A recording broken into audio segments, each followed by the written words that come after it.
Hello, I'm Kaltoum. I work at Amazon France in RME, Reliability Maintenance Engineering, as an automation engineer. In Amazon, every day is the first day.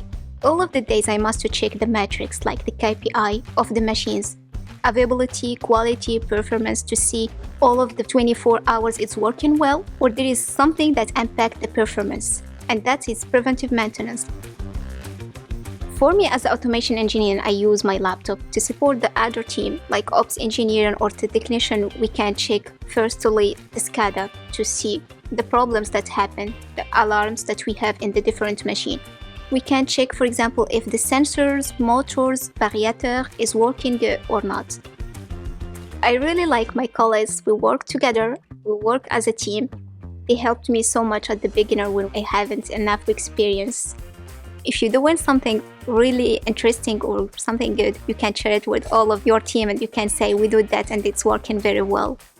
You must share with them the knowledge, we must learn with them, you must work as a family. I would like to say to all of the women just to be confident in yourself, to trust themselves to do these technical jobs. We don't have enough women doing these jobs like maintenance, electrical engineering, automation engineer. I'm learning more. I'm very curious about the future. I'm trying my best to be a manager or to be in some other level after, because I like working with people. I told them I'd be an actress.